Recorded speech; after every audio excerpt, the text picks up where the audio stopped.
Keputusan Menteri Agama nomor 860 tahun 2022 yang menetapkan IAIN Syekh Nurjati Cirebon menjadi Universitas Siber atau Universitas Digital. Persoalan-persoalan pemerataan pendidikan, kawan-kawan kita yang sudah lama mengabdi, guru madrasah, kemudian guru PAI, dan juga guru-guru di pesantren, ini diharapkan bisa terbantu. Karena kampus negeri itu kan biasanya dibatasi lulus SLTA 3 tahun. Nah, kalau S1 yang PJJ ini sangat inklusif, Pak. Bebas usia. Mungkin usia 60 jika masih bersemangat belajar bisa kuliah di PJJ.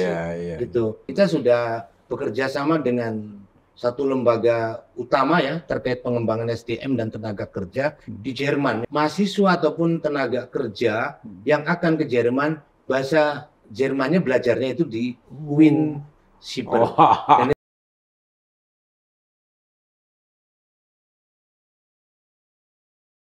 Halo pendengar dan netizen Radio El Sinta dimanapun Anda berada. Podcast kali ini saya berada di Cirebon, Jawa Barat, tepatnya di kampus UIN Siber, Syekh Nurjati, Cirebon, Jawa Barat.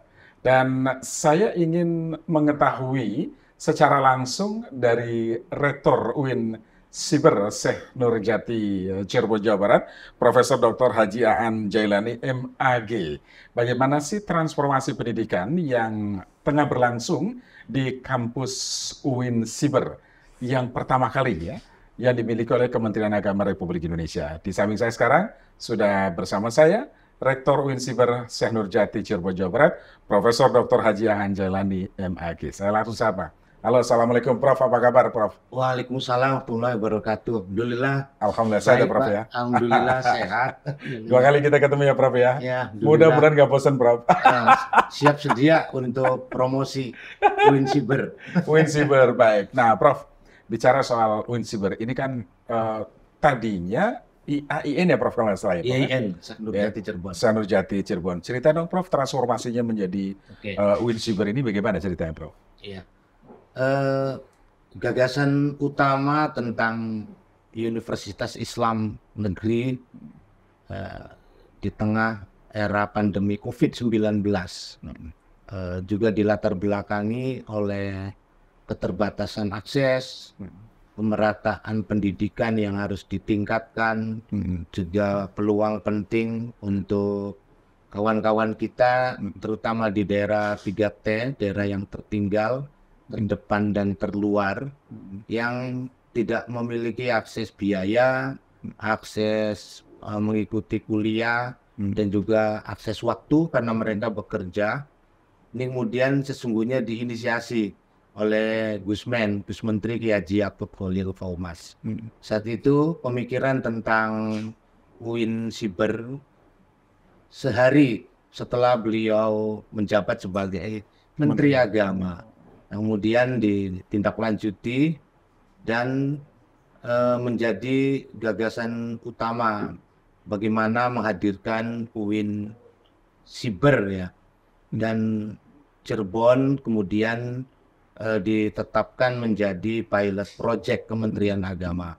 Dari 7 program prioritas Kementerian Agama, IAIN Cirebon saat itu tahun 2022 ini dipilih menjadi pilot project Kementerian Agama dari 7 program prioritas yang ada. Program itu namanya Cyber Islamic University, SIU. Nah, untuk memperkuat bagaimana pendirian kampus siber ini, Pak Menteri kemudian mengeluarkan keputusan Menteri Agama nomor 860 tahun 2022 yang menetapkan IAIN Syekh Nurjati Cirebon menjadi Universitas Siber atau Universitas Digital. Sebagaimana KMA itu, maka sesungguhnya ada perubahan penting dalam pengelolaan dari pendidikan tinggi keagamaan Islam seiring dengan perubahan dan kemajuan teknologi dalam berbagai bidang. Nah, di samping menyelesaikan eh, persoalan-persoalan pemerataan pendidikan, akses yang terbatas baik biaya, waktu, dan juga turut serta menginisiasi kawan-kawan kita yang sudah lama mengabdi, guru madrasah, eh, Ya. kemudian guru PAI atau guru dalam rumpun ilmu PAI, guru-guru madrasah diniyah, takmiliyah, awaliyah, dan juga guru-guru di pesantren. Ini diharapkan bisa terbantu dengan keterbatasan akses tadi, sehingga dilahirkanlah pendidikan jarak jauh. Nah, pendidikan jarak jauh atau PJJ ini paling tidak untuk mengurangi kesenjangan dan memberikan kesempatan yang luas dengan akses yang yang tidak terbatas ya, kapan saja dan di mana saja. Kemudian disajikan satu pendidikan jarak jauh yang saat itu kemudian diusulkan satu program studi ya, untuk program sarjana, yaitu pendidikan agama Islam. Nah, pendidikan agama Islam ini menjadi media untuk menyelesaikan dan turut serta membantu program pemerataan pendidikan dengan pemberian akses yang luas itu. Nah, saat itu ghiroh atau semangat masyarakat ya, minat masyarakat untuk mendaftar program studi S1 PJJPA itu cukup Tinggi ya? cukup tinggi. Pendaftarnya saat itu tahun 2022 7.120. 7.000. 120. Kemudian karena keterbatasan waktu, keterbatasan anggaran, kemudian ditetapkan 2.000 mahasiswa PAI. Itu dibeasiswi semua melalui LPDP, full pembelajarannya online dari mulai mendaftar dan sekarang berarti sudah memasuki semester yang ke-7 ya. Tahun depan insya Allah berarti akan bisa diluluskan itu sesuai dengan program akademik yang sudah mereka tempuh. Nah, inisiasi dari pendidikan jarak jauh pada awalnya memang ini untuk memberikan solusi yang penting ya pasca COVID-19 itu. Sehingga penting melahirkan pendidikan tinggi berbasis digital. Berdasarkan KMA 860 tahun 2022 itu, paling tidak ada peran utama yang harus dilakukan oleh YIN Cirebon. Yang pertama adalah memposisikan sebagai frontier advokasi Open Islamic Education Resources. Ini sejatinya adalah kita melakukan inisiasi, menyelenggarakan dan mengembangkan pendidikan Islam terbuka. Segala sumber-sumber pendidikan Islam yang ada ini harus bisa dikuantifikasi ya, bahan ajarnya, sumber-sumber belajarnya, sehingga ini memberikan keterbukaan akses bagi siapa saja, kapan saja dan di mana saja. Inilah kemudian menandakan bahwa pendidikan jarak jauh kita ini memiliki kekhasan untuk pengembangan ilmu-ilmu keislaman ini yang mungkin berbeda dengan pendidikan jarak jauh yang diselenggarakan di luar PTKIN atau di luar UIN Siber sekarang. Kemudian yang kedua adalah menyelenggarakan pengembangan ilmu pengetahuan, produksi, melakukan inovasi sumber-sumber pendidikan Islam. Nah, ini kemudian dibuat ya, diproduksi menjadi multimedia digital, sehingga bahan ajar apapun yang dikaji ya dari ilmu-ilmu keislaman ini tidak selesai dalam bentuk selama ini umpamanya menyusun buku, menyusun atau jenis bahan ajar yang lain, tapi harus ada digitalisasi. Nah, muncul mungkin modul ajar digital atau bahan ajar yang lain. Nah, kemudian yang ketiga adalah peran utamanya menyelenggarakan pendidikan jarak jauh. pendidikan jarak jauh ini dari sisi jenisnya adalah ada pendidikan akademik, pendidikan vokasi, dan pendidikan profesi. Oh. Nah, sampai 2024 ini kita baru menyelenggarakan pendidikan jarak jauh untuk jenis program akademik. S1 PJJ PAI. Nah, fase berikutnya ini sudah dilakukan sebelum era atau sebelum masa kepemimpinan kita ya.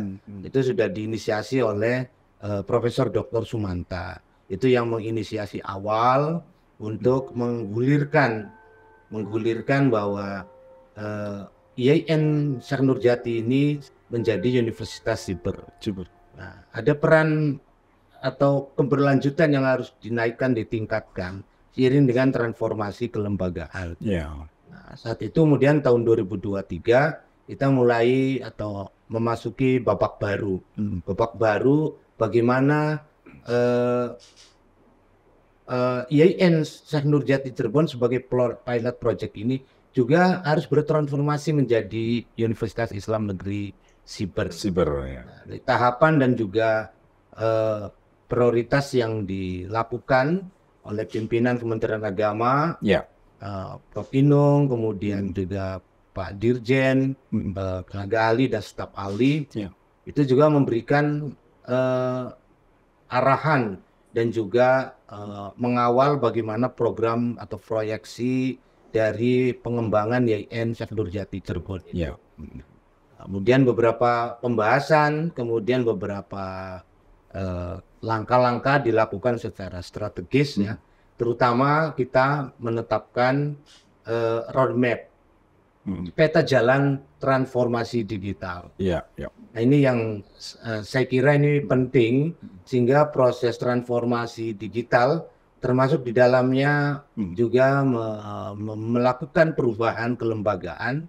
Ini kita ikuti sebagai tahap-tahap dalam menyelesaikan seluruh proyeksi dari perubahan besar itu. Nah, dalam transformasi digital itu, ini kita memiliki beberapa tahapan ya. Satu adalah pengembangan infrastruktur digital. Nah, infrastruktur digital ini termasuk mencakup pembangunan gedung siber, gedung PJJ. Ini dari SPSN. Alhamdulillah itu sudah selesai. Kampus yang luar biasa yang diberikan oleh pemerintah.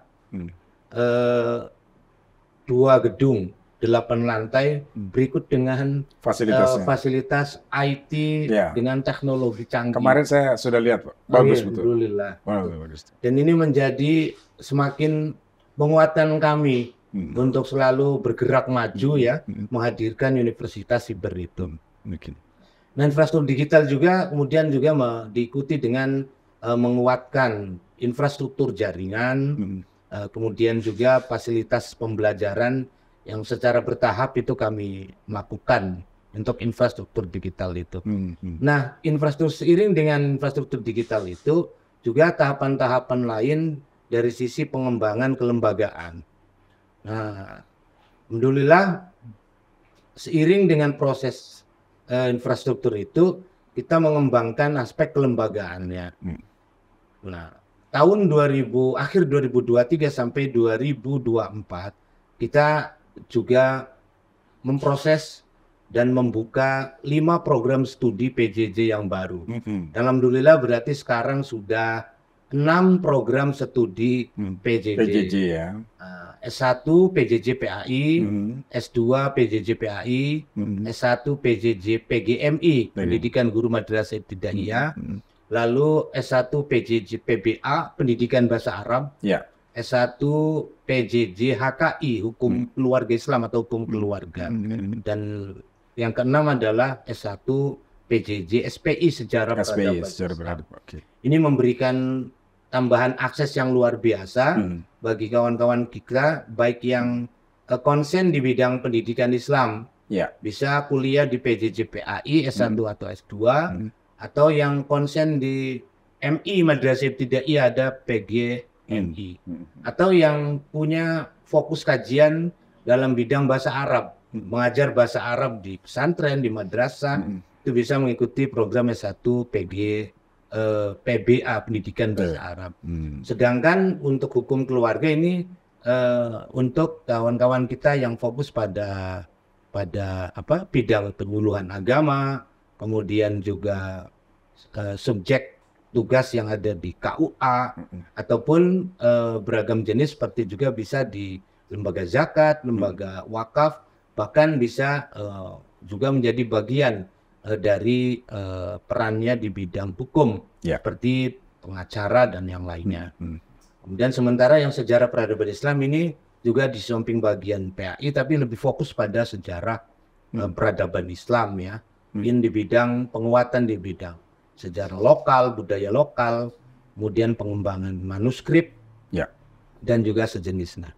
Nah, penguatan 6 program studi ini kemudian akhirnya kita semakin mempercepat ya langkah-langkah perubahan transformasi kelembagaan itu. Dan alhamdulillah tanggal 21 Mei 2024 Pak Presiden mengeluarkan Peraturan Presiden RI nomor 60 tahun 2024 tentang UIN Siber Syekh Nurjati Cirebon. Tanggal ini menandai resmi YIN Syekh Nurjati berubah menjadi UIN Siber Syekh Nurjati Cirebon. Nah, ada 3 hal penting dalam Perpres itu yang sesungguhnya diamanatkan menjadi amanat yang harus diimplementasikan dalam konteks pendidikan digital. Yang pertama adalah menyelenggarakan pendidikan tinggi berbasis teknologi. Ini membawa kita ya, dan juga harus memprioritaskan bahwa seluruh fasilitas sarpras kita harus menyesuaikan untuk mempercepat dan memberikan pelayanan yang terbaik secara digital kepada mahasiswa dan pada stakeholder. Nah, ini pun kemudian yang kedua, kita melakukan perubahan paradigma pengelolaan pendidikan tinggi. Nah, paradigma itu adalah tentu paradigma yang berbasis digital. Semua tata kelolanya, semua proses pembelajarannya tentu harus menggunakan teknologi. Nah, sehingga pengembangan infrastruktur pembelajaran ini pun sudah dikembangkan di beberapa sarana kita. Sedangkan yang ketiga, Perpres ini harus menjadikan bahwa Smart Campus ini menjadi ciri khas dari Universitas Siber di Cirebon ini. Ya tentu ini beragam inovasi harus kita lakukan, didesain programnya dan dikawal supaya transformasi digital itu betul-betul selesai.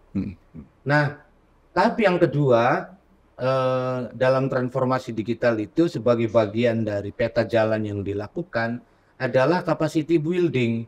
Ini kita ketahui SDM kita, sumber daya manusia kita, bahwa dosen, tenaga kependidikan dan juga mahasiswa ini hidup dan berada pada masa yang serba digital. Betul. Ya tentu ini harus kita lakukan percepatan. Maka pengembangan SDM atau capacity building itu juga bekerja sama dengan beberapa lembaga yang lain, seperti Universitas Terbuka, Telkom University, juga beberapa LSP, peningkatan kompetensi digital. Nah, pengembangan SDM ini diarahkan untuk sesungguhnya adalah kompetensi digital pembelajaran. Itu ya. Dosen-dosen dilatih untuk menyusun modul ajar digital, modul pembelajaran digital, lalu beragam media yang menyesuaikan untuk konteks bagaimana pembelajaran berbasis siber ini dilakukan. Tentu ini menjadi sesuatu yang tantangan baru, banget, tantangan banget ya. Gitu. Kemudian yang kedua juga kita kembangkan kompetensi digital untuk TENDIK, ya, tenaga kependidikan, dari mulai pengelolaan web developer, lalu marketing dan juga sosial media digital itu. Bukan hanya untuk sekedar branding dan marketnya, tapi lebih jauh adalah diharapkan ini bisa memberikan dampak yang luas bagi lembaganya dengan adanya mempromosikan dan dan juga mengenalkan seluruh potensi yang kita miliki, tapi juga bisa digunakan untuk kepentingan para pegawai ya, untuk pengembangan dan menginovasi dari kompetensi diri tersebut. Gitu. Prof, ada berapa fakultas di UIN Siber ini, Prof? Di UIN Siber ini ada 5 fakultas. Ada 5 fakultas. Fakultas Ilmu Tarbiyah dan Pendidikan. Jumlah prodinya ada? Jumlah prodinya dengan 6 PJJ ini 45 program studi. Ini dengan jumlah mahasiswa 17.993 mahasiswa. Banyak betul jumlah mahasiswa. Banyak sekali. 4.200-nya adalah mahasiswa PJJ. Ada perubahan yang drastis tidak, Prof, dari jumlah mahasiswa yang mendaftar setelah IAIN itu berubah menjadi UIN Siber Syekh Nurjati? Peminatan mahasiswa terhadap program studi ini memang agak berbeda dengan perkembangan program studi. Karena masyarakat ini lebih mengenal prodi-prodi yang mereka sebut dengan populer. Populer itu ya. Nah, perubahan atau dampak mahasiswa itu justru ada pada program studi yang memang kemudian pengembangan kompetensi mahasiswa atau kelulusannya ini cukup berdampak atau sedang diminati sekarang ini. Jadi lebih mengarah ke prodi-prodi yang populer, ya. Nah, tetapi saya kira untuk program studi PJJ PAI ya, ini menjadi penting dan juga banyak diminati ya untuk guru-guru dan ini yang paling populer di kampus. Nah, kalau yang populer masih didominasi oleh program-program studi ekonomi syariah, perbankan syariah, akuntansi, kemudian juga PAI juga masih mendominasi program itu. Ke depan akan ada penambahan fakultas dan prodi lagi, Prof? Sesuai dengan peta jalan pengembangan program studi, kita sudah memiliki dua program studi, matematika murni dan juga informatika. Nanti kita akan menambah 1 program studi lagi untuk mendirikan fakultas Saintek, Sains Teknologi dan Industri Halal. Ini nanti tahun 2025. Sedang dipersiapkan. Sedang dipersiapkan. Kita sedang mempersiapkan ini tim kita untuk program studi industri halal dan program studi biokimia. Ini nanti berarti kita mudah-mudahan lancar sehingga 2024 sudah memiliki fakultas Saintek dan industri halal. Keren ya. Ini semakin melenting gitu. Mudah-mudahan lancar, Pak. Iya.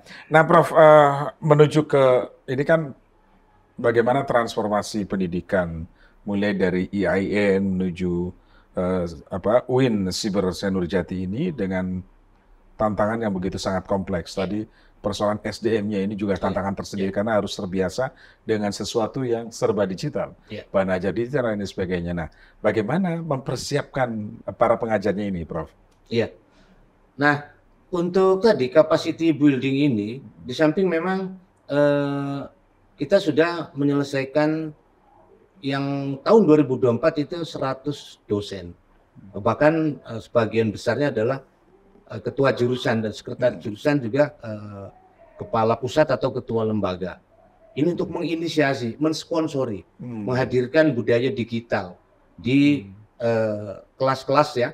Karena posisinya adalah di posisi sentral sebagai ketua jurusan itu. Nah, samping itu juga lebih dari 100 juga yang sudah dibekali dengan kompetensi digital. Kompetensi digital terutama adalah bagaimana memberikan pembelajaran. Karena pembelajaran yang online itu melalui LMS, Learning Management System. Jadi memang, dan itu sesungguhnya tidak sulit lah. Tidak sulit, tinggal kawan-kawan kita, dosen itu sudah dibekali untuk BIMTEK penggunaan pembelajaran melalui LMS.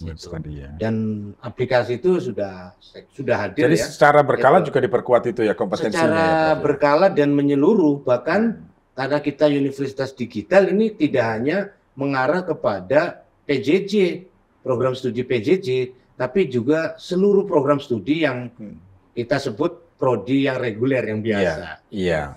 Sehingga digitalisasi itu menghadirkan ke seluruh arah. Itu ya. Seluruh Nah, unit itu. Ini. Prof, ini menarik sebetulnya perjalanan UIN Senurjati ini. Karena kita tahu gagasan dibentuknya Siber ini salah satu unggulan. Itu 1 hari setelah Gusmen dilantik sebagai menteri. Kira-kira begitu ya. Dan diresmikan tidak lama sebelum Gusmen purna tugas. Sehari sebelum. Sehari, sama ya berarti purna ya. Tugas. Sebelum purna tugas, sehari. Apa sih yang dipesankan Gusmen? Karena yang saya dengar ini memang pingin banget menjadi pilot project dari kampus Siber pertama kali yang dimiliki oleh Kemenang. Ya. Pesan utama dari Gusmen terkait dengan Universitas Islam Negeri Siber ini adalah menghadirkan pendidikan yang bisa diakses di mana saja, kapan saja, kemudian berbasis digital, dan juga memberikan pendidikan yang paling murah untuk kawan-kawan kita, terutama adalah para santri dan mahasiswa, atau siapapun warga negara Indonesia termasuk yang ada di luar negeri. Sehingga ini menjadi entry point penting, legasi yang sangat penting. Kita bisa memberikan, atau bahasa lainnya adalah khidmatil ummah, mengabdi kepada masyarakat, memberikan kemaslahatan kepada masyarakat dengan membuka peluang yang besar mereka bisa ikut serta kuliah di pendidikan jarak jauh. Jadi sampai hari ini pun di daerah-daerah yang 3T ya, tertinggal, terdepan, dan terluar, juga kita sangat berharap nanti ya, dengan branding yang kita lakukan itu adalah warga negara Indonesia yang juga tidak punya kesempatan, yang mungkin hadir di luar negeri. Karena ini kan sudah bisa diakses. Itu proses pendaftaran, seleksi, dan lain sebagainya seperti biasa, Prof? Seleksi atau pendaftaran seperti biasa dengan reguler, bahkan bersamaan dengan reguler itu. Tapi by system, mahasiswa bisa dari mana dan kapan saja. Itu tidak ada kehadiran di kampus. Jadi cukup ya di Jadi rumah. selama kuliah itu, selama kuliah juga bisa dari mana saja. Di mana saja. Dengan kesibukannya dia, apalagi jaraknya juga ya. Ini yang saya kira bisa memberikan legasi. Betul. Dan perbedaannya, kalau S1 program studi yang reguler, karena kampus negeri itu kan biasanya dibatasi lulus SLTA 3 tahun. Nah, kalau S1 yang PJJ, ini sangat inklusif, Pak. Bebas usia. Jadi sama seperti UT ya? Seperti UT. Bebas usia, mungkin usia 60, jika masih bersemangat belajar, bisa kuliah di PJJ. Gitu. Karena juga kan sasaran utamanya sejak awal adalah kawan-kawan kita yang sudah mengabdi di madrasah, di pondok pesantren, mungkin puluhan, 20-30 tahun. Betul. Kadang nggak punya biaya, kadang waktunya, karena mereka bekerja full biasanya. Betul. Mengajari anak-anak madrasah, anak santri itu. Sehingga ini usia tidak ada batasan. Tidak. Yang penting masih ada semangat untuk belajar. Untuk belajar kuliah. Toh belajarnya by system. Betul. Learning management system. Jika targetnya itu, Prof, artinya prospek ke depan akan semakin banyak yang akan mendaftar PJJ ini, karena kebutuhan mereka juga kan. Sudah lama dia mengajar, tapi ijazahnya misalnya masih SMA, madrasah, aliyah, dan sebagainya, perlu peningkatan kan. Ini yang. Nah, ini diberikan kesempatan seluas-luasnya oleh UIN Siber ini ya, Pak? Diberikan seluas-luasnya oleh UIN Siber, sehingga ini kan kita 2023 melakukan inovasi besar-besaran. Karena sudah dipastikan kurikulumnya harus juga menyentuh kompetensi digital itu. Sehingga kompetensi lulusan ini hampir banyak melakukan perubahan. Lulusannya juga harus punya kompetensi digital, maka berarti beberapa mata kuliahnya harus berubah. Ada mata kuliah yang juga memang nomenklaturnya adalah untuk digital. Ya. betul, betul. Dan sehingga ini bukan hanya lulusan ini diharapkan tidak hanya memiliki kemampuan luar biasa di bidang ilmu pada program studinya, tapi punya kompetensi daya dukung yang lain, kompetensi digital. Ini yang juga masih beberapa program studi sedang melakukan perubahan inovasi kurikulum, menyesuaikan. Nah ini kan Mei 2024 ya, Yeah. sehingga ini masih ada beberapa perubahan di program studi untuk inovasi itu. Sehingga kita betul-betul menyiapkan lulusan ini tidak hanya menguasai betul di bidang ilmu program studinya, tapi ada kompetensi digital yang harus dimiliki, yang juga bisa diaplikasikan sesuai dengan kesempatan para alumni itu di tempat masing-masing. Iya. Nah, Prof, sebagai kampus siber pertama kali, apa yang akan menjadi ciri khas dari kampus UIN Siber ini, Prof? Apakah cara mengajarnya, kemudian bahan ajarnya, yang semuanya diakses melalui digital, atau ada lulusan-lulusan mereka yang akan diperkuat kompetensinya di bidang siber misalnya? Ya. Ada perbedaan yang mendasar dari perguruan tinggi berbasis siber. Dilema utamanya, sebagaimana juga digitalisasi, adalah terkait dengan digital humanism, Pak. Ini yang saya kira penting. Nilai-nilai humanisme yang harus menjadi prioritas juga. Penerapan IT, pembelajaran jarak jauh, yang kemudian dosen dan mahasiswa tidak bertemu secara tatap muka. Sehingga ini menjadi bagian penting ya, bagaimana nilai-nilai etik itu menjadi bagian utama juga. Karena itu saya kira kekhasan kita adalah nilai-nilai kultur dan budaya Cirebon, terutama adalah ajaran Syekh Nurjati Cirebon. Sebagai tokoh penyebar yang awal di Cirebon dan sekitarnya sebelum Sunan Gunung Jati ya. Dan nilai-nilai itu ini harus menjadi atau diimplementasikan menjadi kurikulum yang harus ada pada tiap program studi. Di samping itu juga tradisi lokal ini jangan menjadikan penghambat juga tradisi lokal itu. Tetapi justru ini harus diinovasi untuk memperkuat pengembangan atau digitalisasi yang dilakukan di UIN Siber.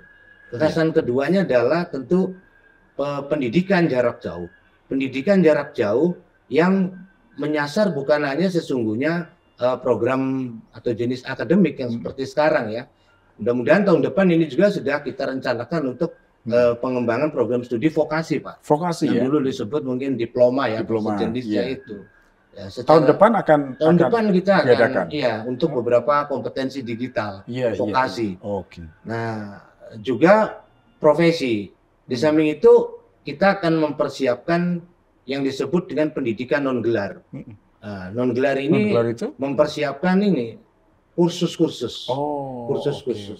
Pelatihan-pelatihan. Ya, pelatihan. Kita sudah bekerja sama dengan satu lembaga utama ya terkait pengembangan SDM dan tenaga kerja di Jerman yang namanya Wayfong. Dan kawan-kawan kita ini 2 hari sudah ada di Jerman. Kita sudah MOU kerjasama sebulan lalu di sini. Kemudian kita sedang MOA ya, mengimplementasikan secara langsung. Dan nanti posisi kita adalah juga memberikan menjadi media tempat mahasiswa ataupun tenaga kerja yang akan ke Jerman, bahasa Jermannya belajarnya itu di UIN Siber. Dan itu kita akan kembangkan bukan hanya Jerman ya. Dan tentu itu diselesaikan salah satunya adalah dengan program tadi diploma ya. Diploma tadi ya. Iya, program-program.